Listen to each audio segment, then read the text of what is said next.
At exactly 11:58 p.m. on October 15, 2015, Dolores Whitman stepped outside her modest two-story home on Maple Street for the last time. The porch light cast a pale yellow glow across her weathered face.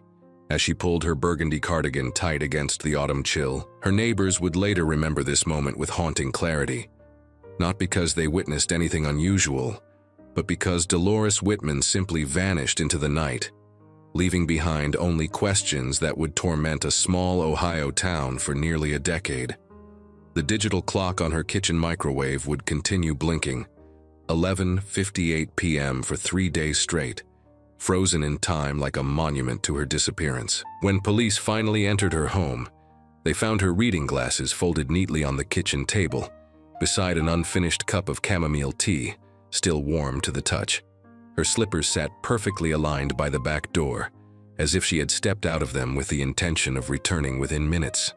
The back door itself stood slightly ajar, a whisper of cold October air stirring the lace curtains she had sewn herself 40 years earlier. Dolores was 73 years old, a creature of unwavering routine who hadn't left her property past 9 p.m. in over 15 years. She was the kind of woman who checked her locks twice before bed, who kept emergency numbers taped to her refrigerator in her careful cursive handwriting, who called her daughter every Sunday at precisely 2 p.m. without fail. The idea of her wandering into the night seemed as impossible as finding snow in July, as foreign to her nature as speaking in tongues or dancing naked in the rain. But the evidence was undeniable. Dolores Whitman had walked out of her life and into a mystery that would consume everyone who knew her. The porch light continued to burn through the night, casting its lonely vigil across an empty yard where her footprints led to the edge of the property and then simply stopped, as if she had been lifted from the earth itself, leaving behind only the faint scent of her lavender perfume and the echo of a life interrupted mid-sentence. What made her disappearance even more bewildering was the complete absence of struggle or distress. Her purse remained on the kitchen counter, wallet intact with $43 in cash and credit cards untouched. Her medication sat in its weekly organizer, Thursday's pills still waiting to be taken. The house showed no signs of forced entry, no overturned furniture, no broken glass or scattered belongings. It was as if Dolores had simply decided, in that moment between 11:58 p.m. and midnight, to step out of existence. The silence that followed her disappearance was deafening. No screams pierced the night, no car doors slammed, no engines roared to life. The October evening had swallowed her whole without so much as a whisper of protest. Her golden retriever, Buster, was found the next morning sitting by the back door, whimpering softly, his amber eyes fixed on the darkness beyond the porch light's reach. He would maintain that vigil for weeks, as if expecting his beloved owner to materialize from the shadows, and scold him for staying up past his bedtime. The late Dolores Eleanor Whitman had been a war widow for 47 years, ever since a telegram arrived on a Tuesday morning in 1968, informing her that Staff Sergeant Robert Whitman would not be coming home from Vietnam.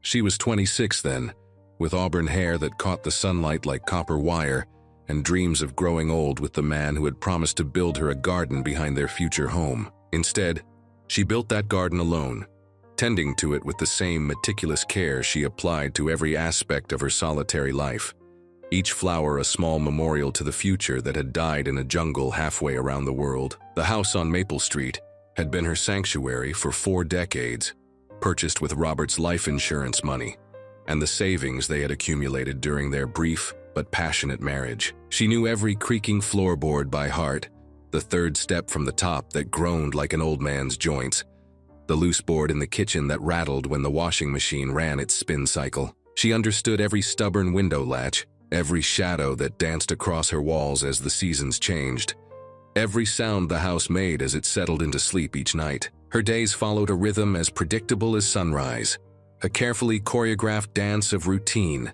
that had sustained her through decades of loneliness. Morning coffee at 6 a.m. sharp while reading the obituaries, a morbid habit perhaps, but one that reminded her she was still among the living. She would scan the names and ages, calculating how many years she had left, wondering if anyone would remember her own passing with more than a cursory glance at the newspaper. Afternoon gardening when weather permitted, her arthritic hands coaxing life from soil that had witnessed 40 years of her tears and laughter. Evening television programs that reminded her of simpler times, when the world seemed smaller and more manageable, when the future held promise instead of merely the passage of time. She spoke to Robert's photograph each night before bed, a ritual that had begun as grief and evolved into comfort. The silver-framed portrait sat on her nightstand, showing him in his dress uniform, young and handsome and forever frozen at 28. She would update him on neighborhood gossip, how the Hendersons were getting divorced after 30 years, how the new family across the street played their music too loud, how the city was planning to widen Maple Street and remove the old oak trees that had stood sentinel for over a century. She told him about her persistent arthritis, the way her left knee ached before rain, the small victories and defeats that comprised her quiet existence. Dolores had learned to find contentment in solitude, or at least she told herself she had. She had her routines, her garden, her books, her memories.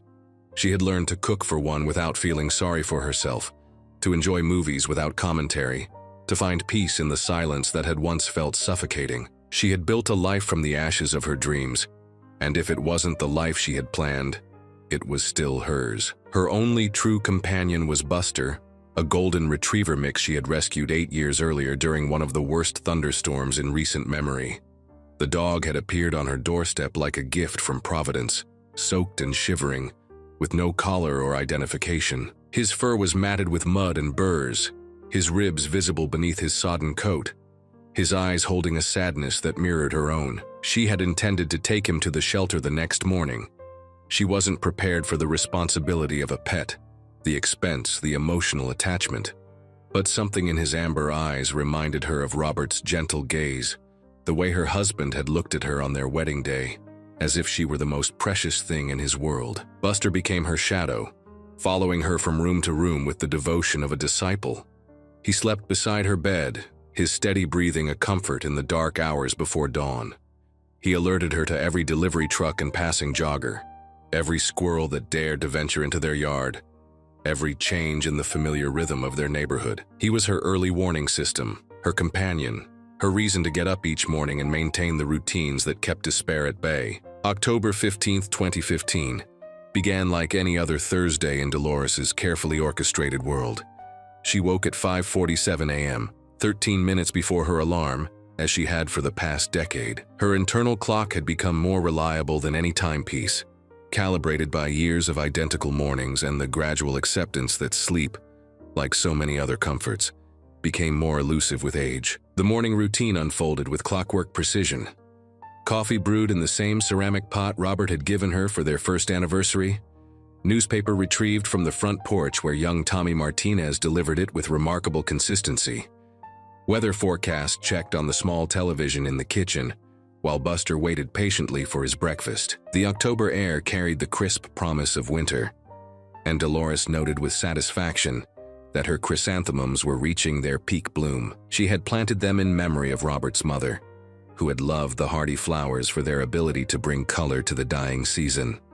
As she sipped her coffee, she watched through the kitchen window as her neighbor, Mrs. Chen, hurried to her car with a travel mug and a harried expression. The woman worked at the hospital and kept irregular hours, but Dolores had learned to read the subtle signs of her schedule, the way she moved quickly on surgery days, the careful deliberation when she was heading to administrative meetings. Buster received his breakfast at exactly 6:30 a.m., the same premium dog food she had been buying for 8 years, measured to the precise cup because the veterinarian had warned about weight gain in older dogs. She watched him eat with the methodical appreciation of a creature who had once known hunger, and she felt the familiar pang of gratitude for his presence in her life.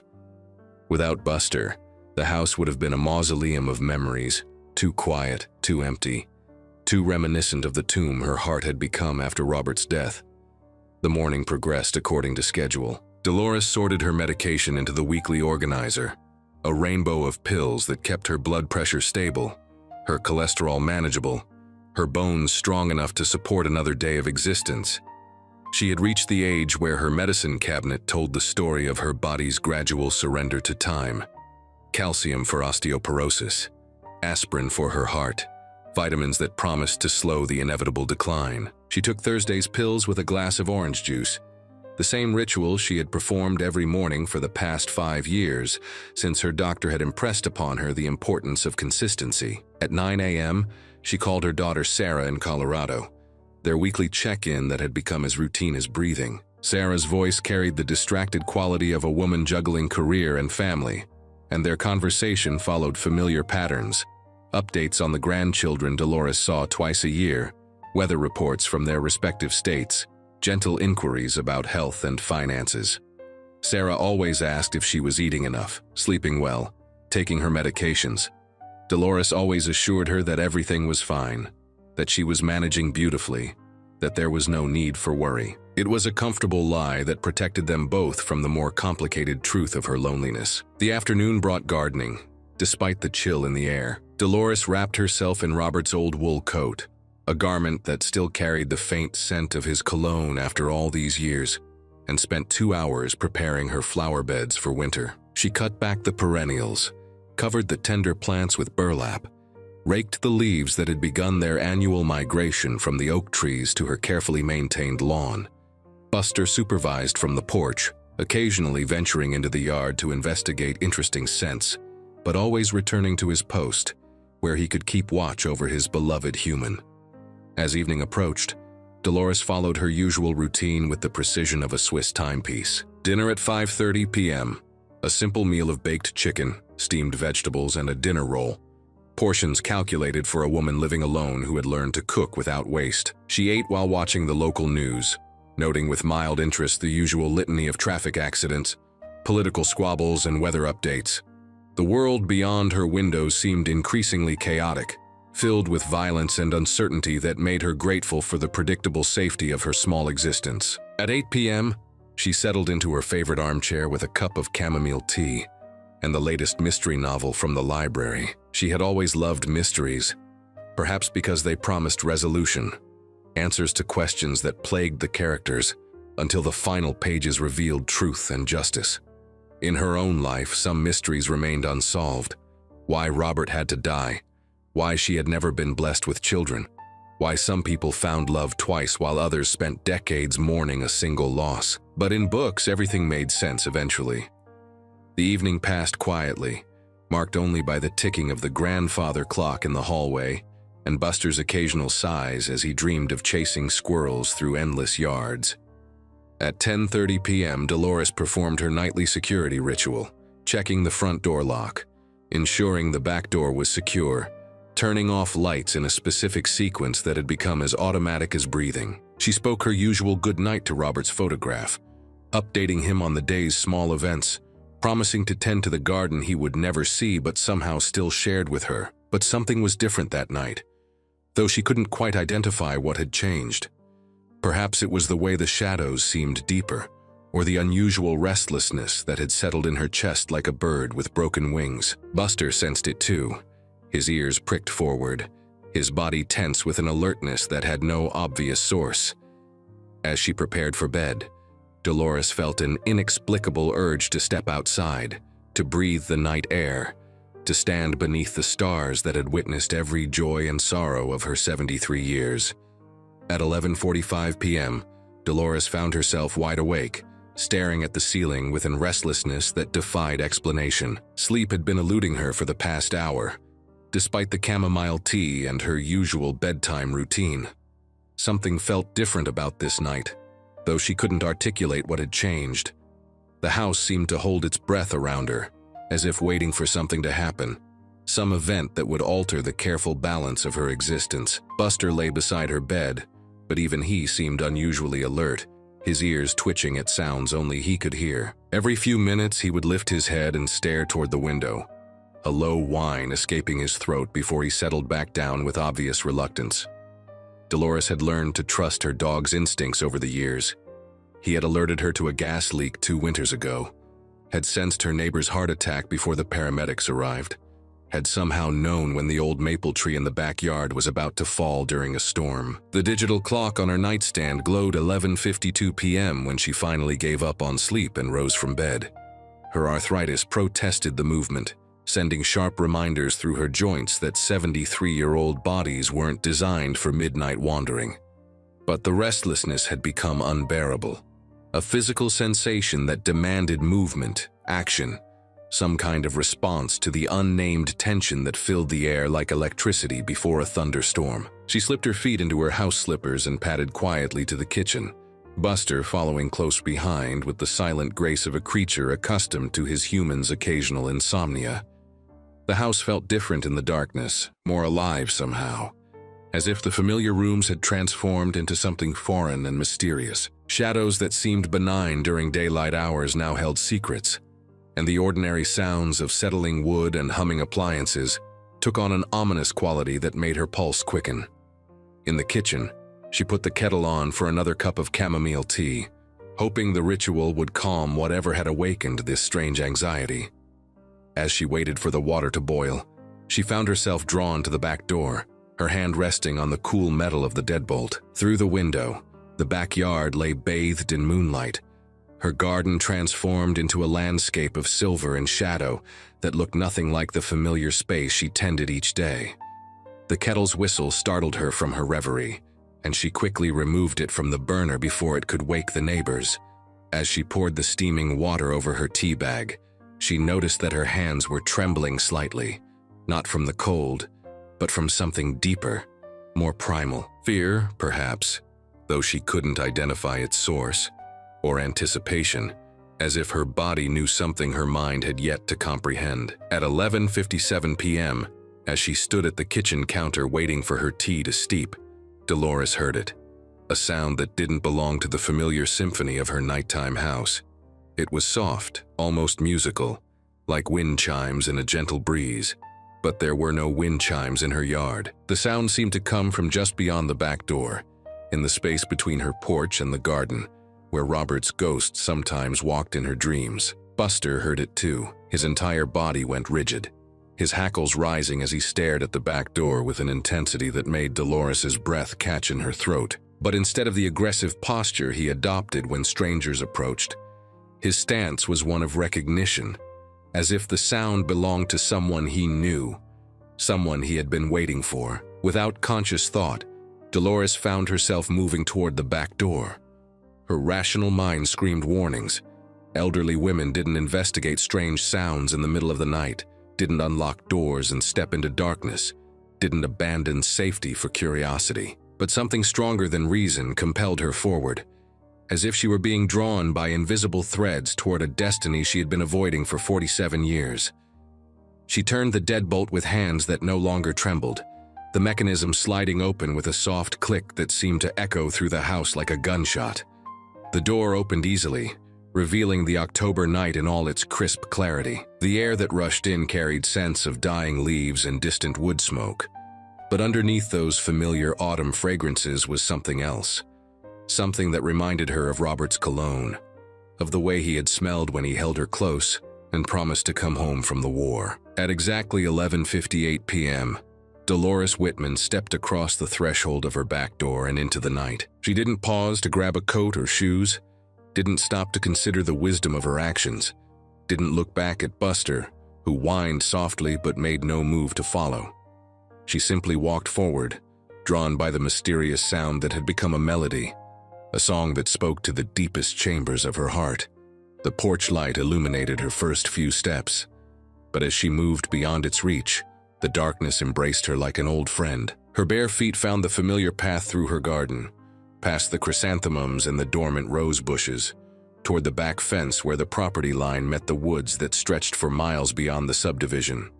With each step, the sound grew clearer, more distinct until she could almost make out words in the melody, a voice she had been longing to hear for nearly 5 decades. The last thing Dolores remembered was the feeling of recognition, of coming home after a long and difficult journey.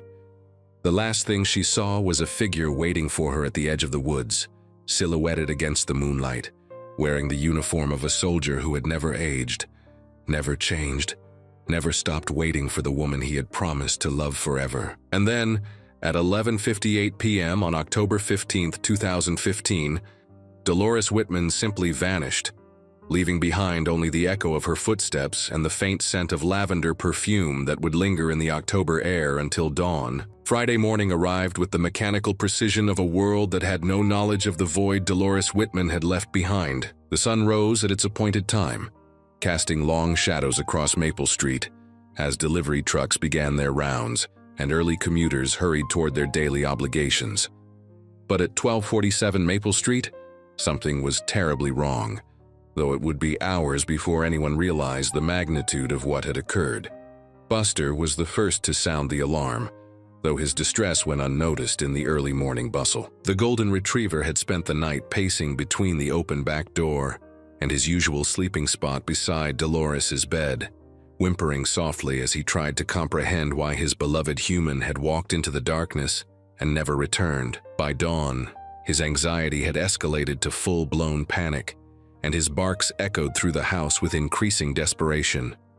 Mrs. Chen, Dolores's neighbor to the east, was the first to notice something amiss. As she prepared for her morning shift at the hospital, she observed that Dolores's back door stood wide open, an unprecedented breach of the older woman's security-conscious routine. Even more concerning was the continuous barking from inside the house. Buster was typically a quiet dog, well-trained and considerate of the neighborhood's peace. Mrs. Chen had lived next to Dolores for 12 years and had never heard such sustained distress from the animal. At 7:30 a.m., Mrs. Chen knocked on Dolores's front door, calling out in the gentle tone she reserved for her elderly neighbor. When no response came, she tried the doorbell, its familiar chime echoing through the house, but summoning no footsteps, no voice calling, "Just a minute, dear," as Dolores always did when visitors arrived. The silence that followed was more unsettling than any scream could have been. Concerned, but not yet alarmed, Mrs. Chen walked around to the backyard where she discovered the open door and Buster's frantic state. The dog rushed to her as if she might have answers to questions he couldn't articulate, his tail wagging with desperate hope before drooping when he realized she wasn't the person he was waiting for. Mrs. Chen called Dolores's name into the house, her voice growing louder and more urgent with each repetition. But the only response was the echo of her own words bouncing off empty rooms. The scene inside the house told a story that made no sense. Dolores's reading glasses lay folded on the kitchen table beside a cup of chamomile tea that had long since grown cold. Her slippers sat neatly by the back door, positioned as if she had stepped out of them with the intention of returning momentarily.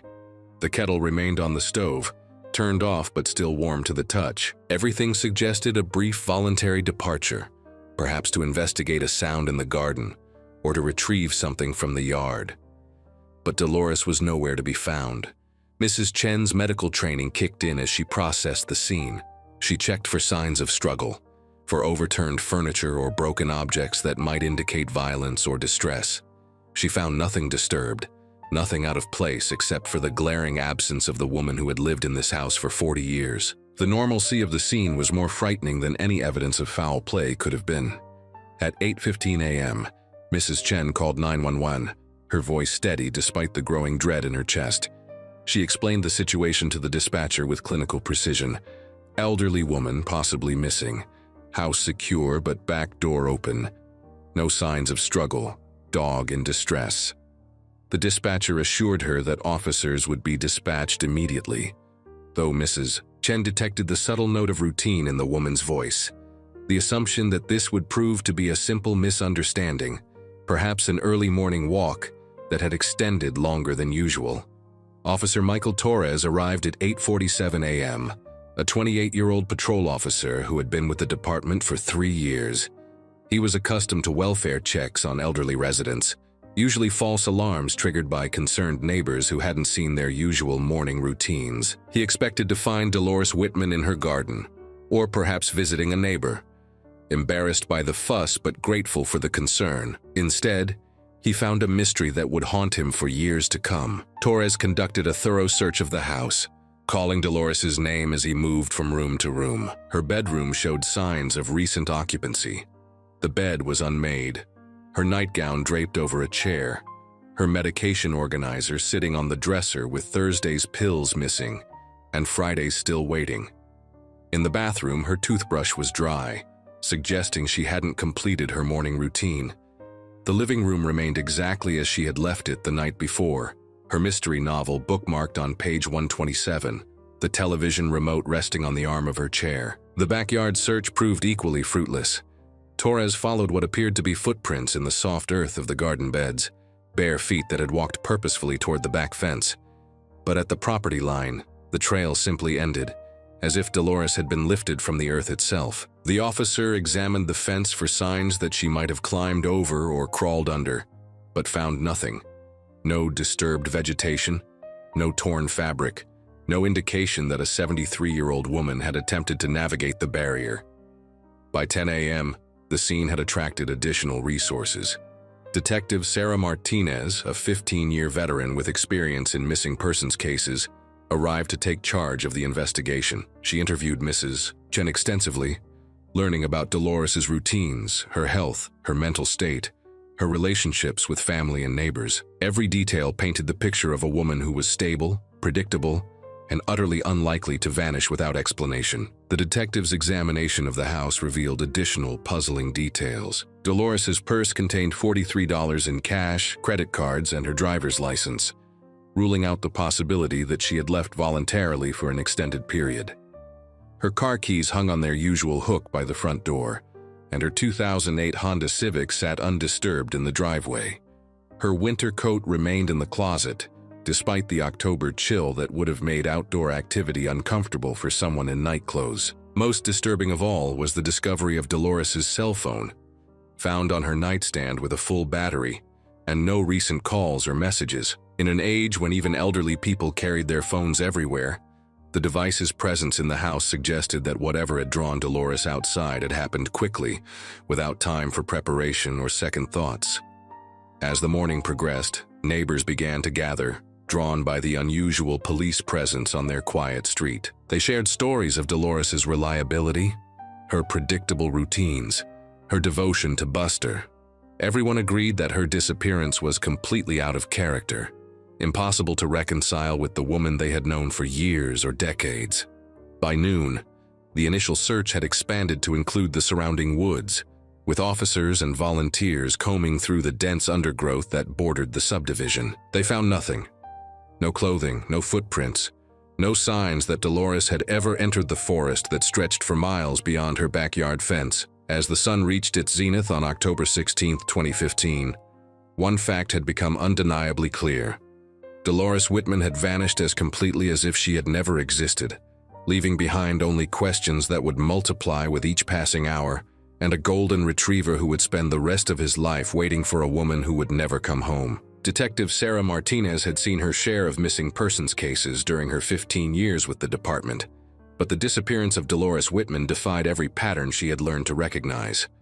Elderly people who wandered off typically suffered from dementia or other cognitive impairments, leaving trails of confused behavior and disoriented actions. They might be found miles from home, unable to explain how they had arrived at their destination, but they left evidence of their journey, witnesses who had seen them walking, security cameras that captured their movements, physical traces of their passage through the world.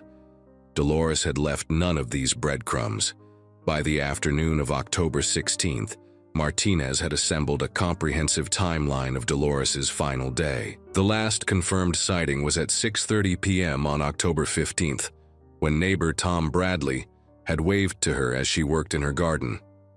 He remembered the interaction clearly because Dolores had called out a warning about the weather forecast, mentioning that frost was expected by the weekend. It was exactly the kind of neighborly exchange that characterized their relationship.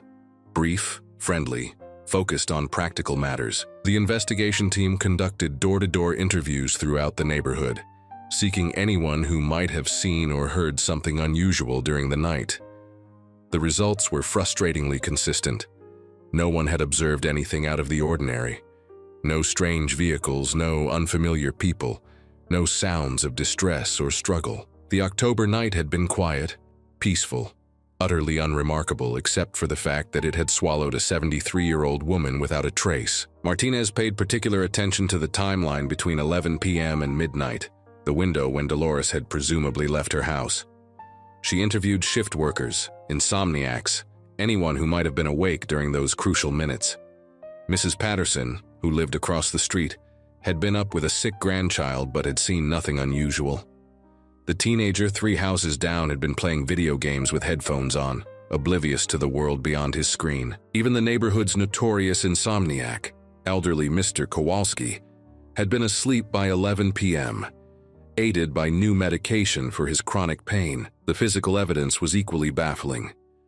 Crime scene technicians processed Dolores's house with meticulous care, dusting for fingerprints, collecting trace evidence, photographing every detail of the scene. They found exactly what they expected to find: Dolores's fingerprints on her belongings, no signs of forced entry, no indication that anyone else had been in the house. The back door showed no evidence of tampering, and the lock mechanism functioned perfectly.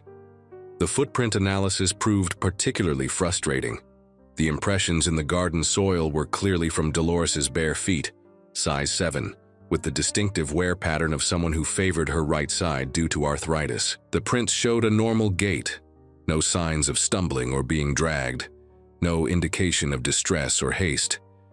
They simply led from the back door toward the fence line, and then stopped, not gradually, as if she had stepped onto harder ground, but abruptly, as if she had taken her final step and then ceased to exist. Martinez brought in a K9 unit on the second day of the investigation. The German Shepherd, trained in tracking missing persons, picked up Dolores's scent immediately and followed it along the same path the footprints had revealed. But at the fence line, the dog became confused, circling the area repeatedly before sitting down and whining, the behavior that indicated a lost trail. The handler, a veteran of hundreds of searches, had never seen anything quite like it. Scent trails didn't simply vanish. They led somewhere, even if that somewhere was a vehicle or a body of water that had washed away the trace. The search expanded on the third day to include the entire wooded area behind the subdivision. Volunteers joined police officers and emergency personnel in a grid search that covered over 50 acres of dense forest. They found the usual detritus of suburban life: discarded beer cans, old tires, the remnants of teenage parties, but nothing that belonged to Dolores Whitman. No clothing, no jewelry, no indication that she had ever set foot in the woods that bordered her property. Martinez also investigated the possibility of foul play, though the evidence seemed to argue against it. Dolores had no enemies, no history of conflict with neighbors or family members. Her finances were modest but stable, ruling out robbery as a motive. She had no romantic relationships that might have turned sour, no business dealings that could have gone wrong.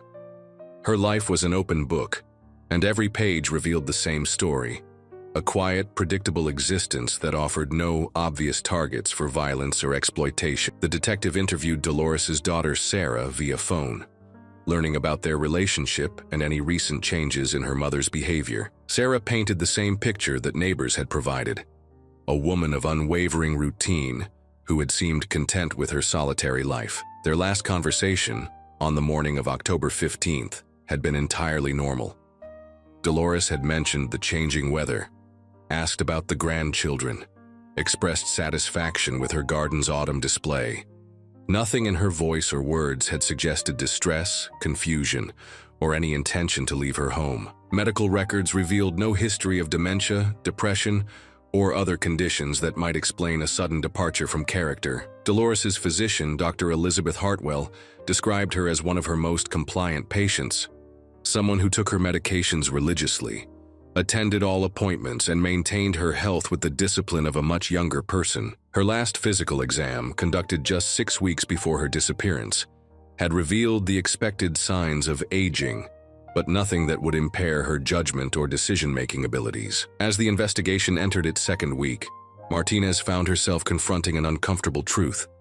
Dolores Whitman had vanished in a way that defied logical explanation. Every lead had been pursued, every possibility explored, every piece of evidence analyzed. The result was always the same: a woman had walked out of her house at 11:58 p.m. and simply ceased to exist. The case file grew thicker with each passing day, filled with witness statements, forensic reports, search records, and photographs that documented every aspect of the investigation. But for all its bulk, the file contained no answers, only an ever-expanding collection of questions that seemed to mock the very notion of rational inquiry. Martinez had worked cases that remained unsolved, mysteries that haunted her long after the active investigation had ended, but she had never encountered anything quite like this. A disappearance so complete, so inexplicable, that it seemed to challenge the fundamental laws of physics. People didn't simply vanish into thin air, leaving no trace of their passage through the world. Yet that appeared to be exactly what Dolores Whitman had done. As October gave way to November, and the investigation gradually shifted from active to cold case status, Martinez made a promise to herself and to the memory of a woman she had never met, but had come to know intimately through the details of her life. She would never stop looking for answers, never stop believing that somewhere in the maze of evidence and testimony lay the key to understanding what had happened on that October night, when reality itself seemed to have bent to accommodate the impossible. 8 years passed like pages turning in a book no one wanted to read. The investigation into Dolores Whitman's disappearance had officially transitioned to cold case status. After 6 months of intensive searching yielded nothing but frustration and unanswered questions. Detective Sarah Martinez had been promoted twice since then, but she still kept Dolores's file in her desk drawer, pulling it out whenever a new missing persons case crossed her desk, hoping that some detail might suddenly illuminate the darkness that had swallowed a 73-year-old woman without a trace. The house on Maple Street had been sold to a young family from California, tech workers who had been drawn to Ohio by the promise of affordable housing and good schools. They had renovated extensively, painting over the soft pastels Dolores had favored with bold modern colors, replacing her carefully tended garden with a minimalist landscape of ornamental grasses and geometric planters. The new owners, the Hendersons, had no knowledge of the house's history when they purchased it. The real estate agent had been legally required to disclose the disappearance, but they had dismissed it as the kind of tragic coincidence that could happen anywhere. Buster had not adapted well to the transition. Sarah, Dolores's daughter, had driven from Colorado to collect him after the investigation stalled, but the dog had never stopped searching for his missing owner. He would spend hours staring out windows, his amber eyes fixed on some distant point that only he could see. He refused to sleep in Sarah's guest bedroom, instead positioning himself by the back door each night, maintaining a vigil that broke Sarah's heart a little more each day. The golden retriever had aged rapidly in the years following Dolores's disappearance, his muzzle turning white, his movements becoming stiff and deliberate. Sarah had consulted multiple veterinarians, but they all agreed that Buster was suffering from a form of grief that no medication could cure. He was waiting for someone who would never come home, and that waiting was slowly killing him. The neighborhood had moved on, as neighborhoods do. New families had arrived, children had grown up and moved away, and the story of the vanishing widow had faded into local legend. Occasionally, true crime podcasters would discover the case and produce episodes that brought temporary attention to Maple Street. But the renewed interest never lasted long. Without new evidence or dramatic developments, even the most dedicated investigators eventually moved on to fresher mysteries. Mrs. Chen had retired from the hospital and moved to Florida to be closer to her own grandchildren. Before leaving, she had made a point of visiting Detective Martinez, sharing her lingering concerns about that October night. She had never been able to shake the feeling that she had missed something crucial, some detail that might have explained what happened to her neighbor. The guilt of not checking on Dolores sooner had haunted her for years, though Martinez had repeatedly assured her that an earlier discovery wouldn't have changed the outcome. The case had attracted attention from paranormal investigators, conspiracy theorists, and amateur sleuths who proposed increasingly elaborate explanations for Dolores's disappearance. Some suggested alien abduction. Others pointed to government cover-ups or secret military experiments. A few claimed that Dolores had been recruited by a covert organization that specialized in making people vanish. Martinez had investigated every credible lead, no matter how outlandish, but none had yielded anything more substantial than wishful thinking and creative speculation. Dr. Elizabeth Hartwell, Dolores's physician, had struggled with her own questions about the case. She had reviewed her patients' medical records countless times, searching for any indication of cognitive decline or psychological distress that might have been overlooked.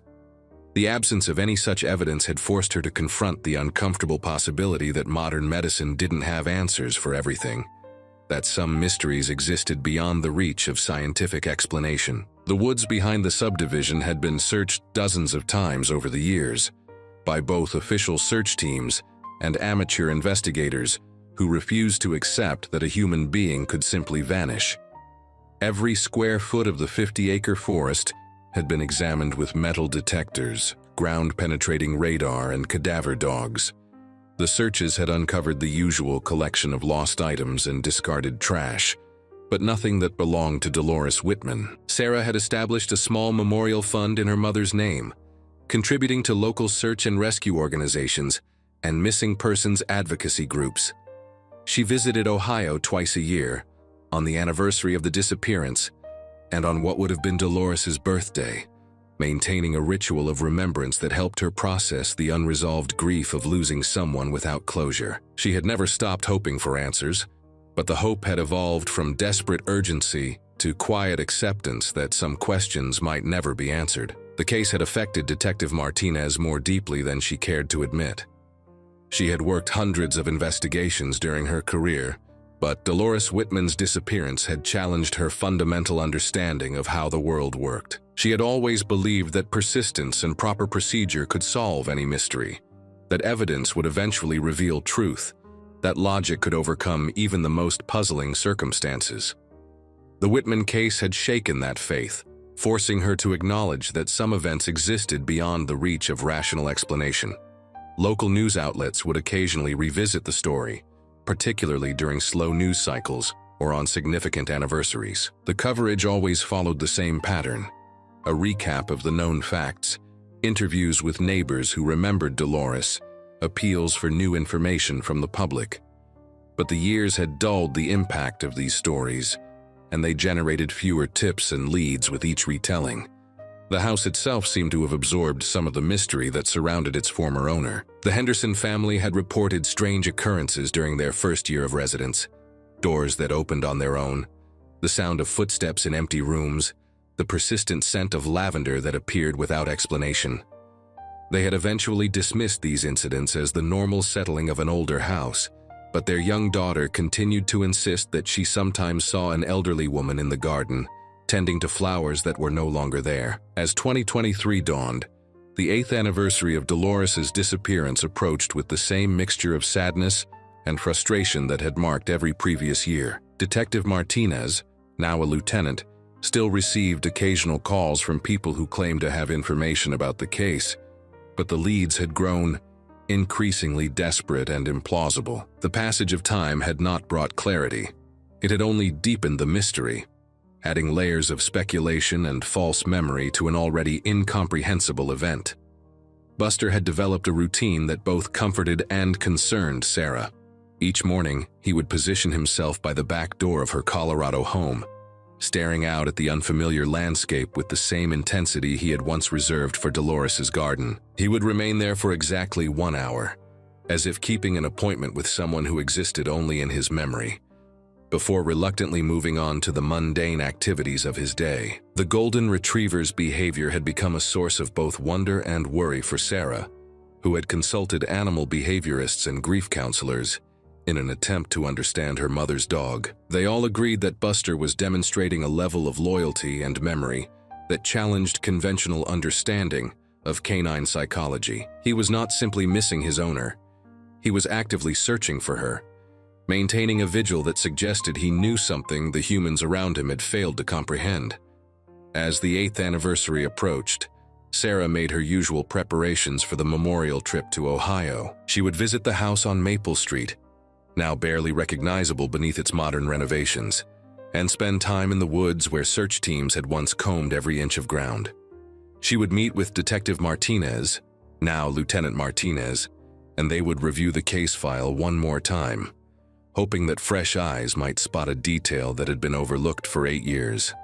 But this year would be different. This year, Buster would make a discovery that would shatter the careful acceptance Sarah had built around her mother's disappearance, forcing everyone involved to confront the possibility that some mysteries were meant to be solved, even when the solution defied everything they thought they knew about the nature of reality itself. On a crisp morning in early October 2023, exactly 8 years and 3 weeks after Dolores Whitman's disappearance, Buster made a discovery that would resurrect a case everyone had assumed would remain forever unsolved.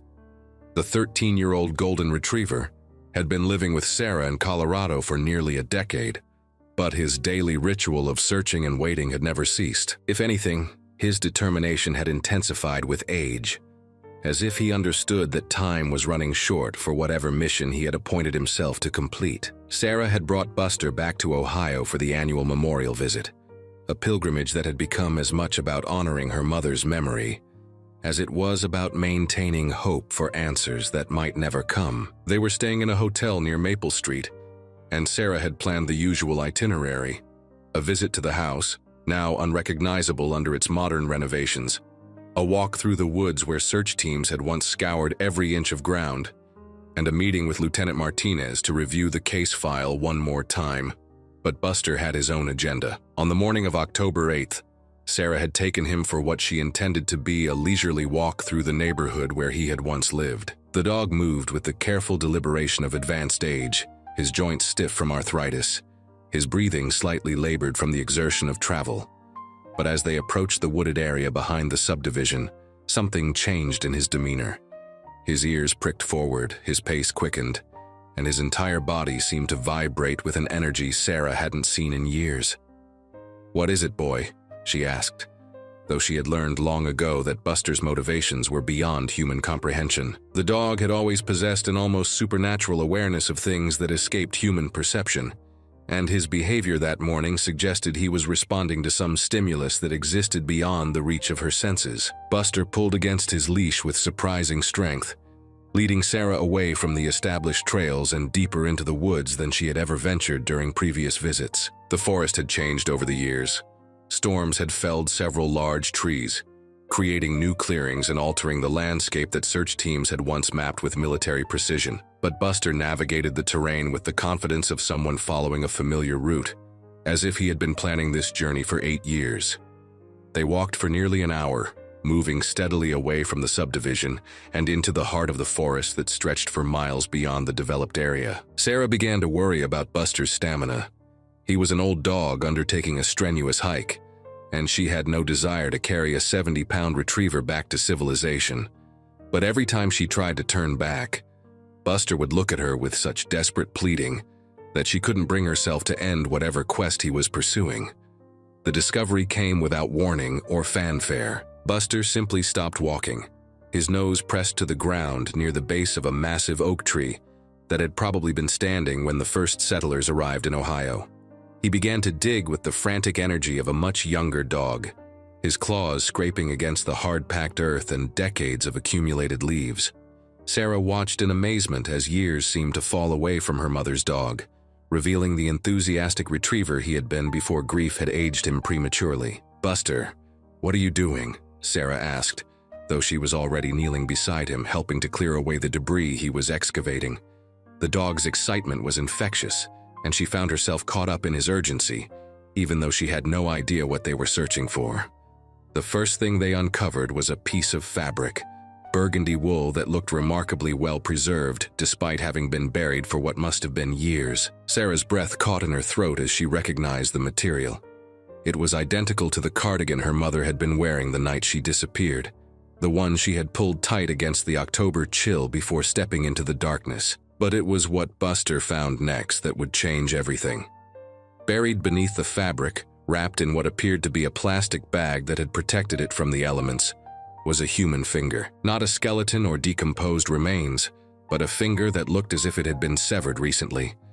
The flesh pale but intact, the nails still bearing traces of the clear polish Dolores had always favored. Sarah stared at the discovery in shock, her mind struggling to process what she was seeing.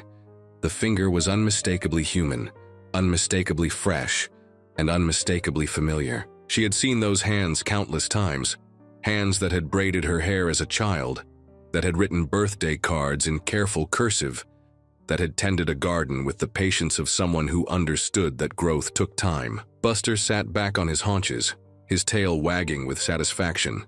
as if he had finally completed a task that had been weighing on him for 8 years. He looked at Sarah with an expression that seemed to say, "I told you she was here. I told you we just had to keep looking." Sarah's hands shook as she reached for her cell phone, her fingers fumbling with the device as she tried to dial 911. The rational part of her mind insisted that what she was seeing was impossible. Human remains didn't stay preserved for 8 years without proper embalming or freezing, and they certainly didn't end up buried in the woods with no explanation for how they had arrived there. But the evidence was undeniable. Buster had led her to something that belonged to her mother, something that had been waiting in the Ohio woods for 8 years, as if it had been placed there specifically for him to find. The 911 operator's voice seemed to come from very far away as Sarah tried to explain what they had discovered. She found herself struggling to form coherent sentences, her words tumbling over each other as she attempted to describe the impossible scene before her. "A finger," she kept repeating, "a human finger that looked fresh despite being buried for years. A piece of her mother's cardigan. A dog who had somehow known exactly where to look." Within 30 minutes, the woods were swarming with police officers, crime scene technicians, and medical examiners. Lieutenant Martinez arrived shortly after, her face grim as she surveyed the scene that would force her to reopen a case she had never really closed in her heart. The discovery was photographed, measured, and carefully excavated by professionals who treated the site with the reverence due to evidence that might finally provide answers to an 8-year-old mystery. But even as the investigation machinery ground back into motion, everyone involved understood that they were confronting something that defied conventional explanation. The finger was indeed human, indeed fresh, and indeed consistent with belonging to a 73-year-old woman. But its preservation was impossible, its location inexplicable, and its discovery by a dog who had been searching for 8 years bordered on the supernatural. As the sun began to set on October 8, 2023, the case of Dolores Whitman's disappearance had taken a turn that no one could have predicted. The discovery raised more questions than it answered, but it also provided the first tangible evidence that the missing woman's story was far from over. Buster, exhausted by his efforts but clearly satisfied with the day's work, lay down beside the oak tree and closed his eyes. For the first time in 8 years, the old dog seemed truly at peace, as if he had finally fulfilled a promise he had made to someone who existed beyond the reach of human understanding. The forensic analysis of the finger took 3 weeks to complete. 3 weeks during which Lieutenant Martinez found herself questioning everything she thought she knew about the nature of reality. The preliminary examination had confirmed what everyone already suspected, but no one wanted to believe. The finger belonged to Dolores Whitman, matched through dental records and DNA samples that had been collected from personal items in her home 8 years earlier. But it was the condition of the remains that defied all logical explanation. Dr. Patricia Reeves, the county's chief medical examiner, had conducted thousands of autopsies during her 20-year career, but she had never encountered anything like what Buster had unearthed in the Ohio woods. The finger showed no signs of decomposition, no evidence of the natural processes that should have reduced it to bone and dust years earlier. The flesh was pale but intact, the skin slightly waxy but otherwise normal, as if it had been preserved in some kind of stasis that modern science couldn't explain. "It's impossible," Dr. Reeves told Martinez during their meeting at the county morgue. "Human tissue doesn't remain in this condition after 8 years of burial, not without artificial preservation methods that would leave chemical traces. I've tested for every known preservative, every embalming fluid, every substance that might account for this level of preservation. There's nothing there." The toxicology reports were equally baffling. The finger contained no foreign substances, no chemicals that might explain its remarkable state of preservation. The blood vessels still contained traces of blood that appeared fresh, the cellular structure intact in ways that should have been impossible after so many years underground. It was as if time itself had stopped for this small piece of Dolores Whitman, preserving it in perfect condition, while the world moved on around it. Martinez had ordered additional searches of the area where Buster made his discovery, hoping to find more remains that might provide answers to the growing list of questions. Teams with ground-penetrating radar had scanned every inch of the forest floor, while cadaver dogs had been brought in to search for additional human remains. The efforts had yielded nothing. No bones, no clothing, no other trace of Dolores Whitman's presence in the woods. The burgundy fabric found with the finger had been analyzed as well, revealing another impossibility. The wool fibers showed no signs of weathering or degradation, despite having been buried for 8 years. The color remained vibrant, the texture intact, as if the cardigan had been placed in the ground yesterday, rather than nearly a decade earlier. Even more puzzling was the absence of soil stains or insect damage that should have been evident after so many years of burial. Sarah had remained in Ohio during the investigation, unable to return to Colorado, while so many questions remained unanswered. She had taken a leave of absence from her job as a graphic designer, explaining to her employer that family circumstances required her immediate attention. The truth was more complicated. She couldn't bring herself to leave while there was still hope that her mother's fate might finally be revealed. Buster had become something of a celebrity in the small Ohio town, his remarkable discovery attracting attention from news outlets and paranormal investigators from across the country. But the old dog seemed oblivious to the fame, spending his days sleeping in Sarah's hotel room and his evenings staring out the window toward the woods where he had made his impossible find. His behavior had changed since the discovery. The restless searching had ended, replaced by a calm acceptance that suggested his long vigil was finally over. The case had attracted the attention of Dr. Marcus Webb, a forensic anthropologist from Ohio State University, who specialized in unusual preservation cases. Dr. Webb had examined mummies from ancient Egypt, bog bodies from medieval Europe, and naturally preserved remains from various climates around the world. But he had never encountered anything quite like Dolores Whitman's finger. "The preservation is perfect," Dr. Webb explained to Martinez during his consultation. "Too perfect. Even under ideal conditions, constant temperature, specific soil composition, absence of bacteria and insects, we wouldn't expect to see this level of preservation. It's as if the normal laws of decomposition simply don't apply to this tissue." The investigation had also revealed something else that troubled Martinez. The location where Buster had made his discovery had been searched multiple times during the original investigation 8 years earlier. She had personally walked through that section of woods, had watched as search teams with metal detectors and cadaver dogs had covered every inch of ground. The oak tree where the finger was buried was distinctive enough that she remembered it clearly, and she was certain that nothing had been found there during the initial searches. This raised the disturbing possibility that the finger had been placed there recently, perhaps by someone who wanted it to be found. But that theory created its own set of problems. How had someone obtained a perfectly preserved piece of Dolores Whitman's body 8 years after her disappearance? And why would they bury it in a location where only a dog with an inexplicable connection to the missing woman would think to look? Martinez had interviewed the Henderson family, the current owners of Dolores's former home, hoping they might have observed something unusual in recent weeks. But they reported nothing out of the ordinary.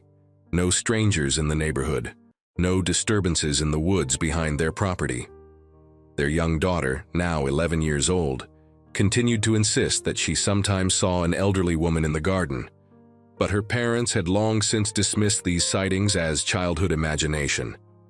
The case had taken on a surreal quality that made Martinez question her own sanity. She was a rational person, trained in scientific methods and logical thinking, but the evidence before her seemed to exist outside the boundaries of rational explanation. She found herself considering possibilities that would have seemed absurd just weeks earlier: time distortion, parallel dimensions, supernatural intervention. Dr. Reeves had suggested consulting with experts in cryogenics and advanced preservation techniques, hoping that cutting-edge science might provide answers that conventional forensics couldn't offer. But even the most advanced preservation methods required specific equipment and controlled environments that simply hadn't existed in the Ohio woods for the past 8 years. As October drew to a close, Martinez realized that she was confronting a mystery that might be fundamentally unsolvable using conventional investigative methods. The finger was real, the DNA match was conclusive, and the preservation was impossible. These facts existed in contradiction to each other, creating a logical paradox that challenged everything she thought she knew about how the world worked. But there was one more piece of evidence that would soon come to light. One final revelation that would transform the case from merely impossible to something approaching the miraculous. It would come from an unexpected source, and it would force everyone involved to reconsider not just what had happened to Dolores Whitman, but what was possible in a universe that seemed far stranger and more mysterious than any of them had ever imagined. The answer, when it finally came, would be both more wonderful and more terrifying than anything they could have anticipated. The final piece of the puzzle came from the most unlikely source imaginable: Dolores Whitman herself. On November 3, 2023, exactly 3 weeks after Buster's discovery, Sarah received a phone call that would change everything she thought she knew about her mother's disappearance and the nature of reality itself. The call came at 2:17 p.m., interrupting Sarah's lunch at a small cafe near her hotel. The number on her phone's display was unfamiliar, but something compelled her to answer despite her usual caution about unknown callers. The voice that greeted her was one she had been longing to hear for 8 years, though it sounded somehow different. Younger, more vibrant, filled with an energy that her 73-year-old mother had never possessed. "Sarah, sweetheart, it's Mom." The words hit Sarah like a physical blow, causing her to drop her coffee cup and stare at the phone in disbelief. The voice was unmistakably her mother's, but it carried none of the frailty or weariness that had characterized Dolores's speech in her final years. Instead, it sounded like the mother Sarah remembered from childhood, strong and confident and fully alive. "Mom?" Sarah whispered, her voice barely audible above the cafe's ambient noise. "Is it really you? Where are you? What happened to you?" "I'm safe, darling. I'm more than safe. I'm home. I'm with your father." The explanation that followed challenged everything Sarah thought she knew about life, death, and the boundaries between worlds. Dolores spoke with the clarity of someone who had finally found answers to questions that had plagued her for decades. Her voice filled with wonder and joy as she described what had happened on that October night 8 years earlier. "I heard him calling to me," Dolores explained. "Your father, he was waiting for me at the edge of the woods, just like he promised he would.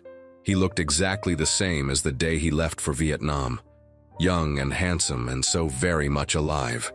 He told me it was time to come home, that he had been waiting for me to be ready to let go of the world we knew." Sarah listened in stunned silence as her mother described stepping across some invisible threshold between the world of the living and whatever lay beyond. "It wasn't death as most people understood it," Dolores explained, "but rather a transition to a place where love transcended the physical limitations of mortal existence." She had been living in a realm where time moved differently, where the pain and loneliness of her earthly life had been replaced by the joy of reunion with the man she had never stopped loving. "But why now?" Sarah asked, tears streaming down her face as she struggled to process what she was hearing. "Why are you calling me now, after 8 years?" "Because Buster found what I left for you," Dolores replied, her voice filled with maternal tenderness. "I knew that someday you would need proof, something tangible to help you understand that I was truly at peace. So I left a piece of myself behind, preserved by love and protected by the same force that brought your father back to me." The finger, Dolores explained, had been her gift to those she left behind, a sign that death was not the end, that love could transcend the boundaries between worlds, that some mysteries were meant to be solved not through science, but through faith. She had somehow known that Buster would find it when the time was right, when Sarah was ready to hear the truth about what had happened that October night. "The preservation was impossible by earthly standards," Dolores continued. "But love makes all things possible. The same force that allowed your father to return for me, that allowed us to be together again, also protected that small piece of my earthly form, so that you would know I was truly at peace." Sarah found herself believing every word, despite the impossibility of what she was hearing. The voice was her mother's, the love was real, and the explanation, however fantastic, provided answers that 8 years of investigation had failed to uncover. Her mother had not been murdered or kidnapped or lost to some tragic accident.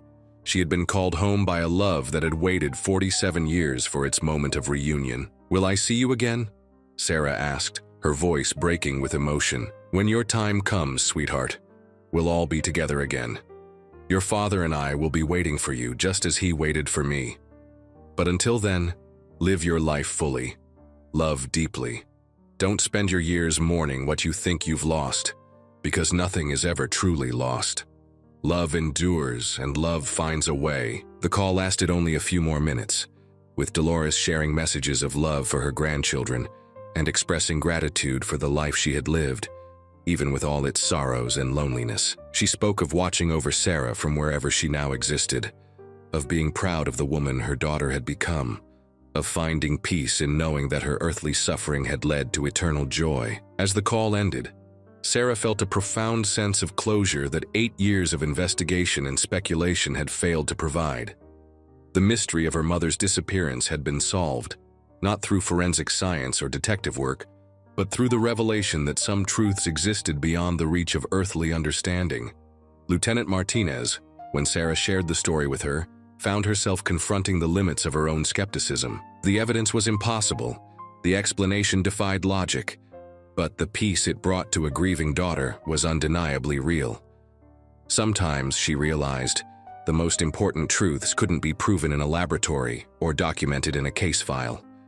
Sometimes, faith was the only tool capable of solving the deepest mysteries. Buster lived for 3 more months after his remarkable discovery, spending his final days in a state of contentment that Sarah had never seen before. The old dog seemed to understand that his mission was complete, that he had successfully bridged the gap between worlds and delivered the message his beloved owner had entrusted to him. He passed peacefully in his sleep on a February morning, and Sarah buried him in Colorado with the certainty that he had been reunited with the woman he had served so faithfully. The case of Dolores Whitman's disappearance was officially closed, though the explanation in the final report was necessarily incomplete. Some truths, Martinez had learned, were too large for official documents, too profound for bureaucratic language. The important thing was that a daughter had found peace, a mystery had been solved, and love had proven itself stronger than death. In the end, Dolores Whitman had not vanished into the darkness of an October night. She had stepped into the light of eternal love, leaving behind only enough evidence to prove that some disappearances are not tragedies, but transformations, not endings but beginnings of something far more wonderful than the world we think we know.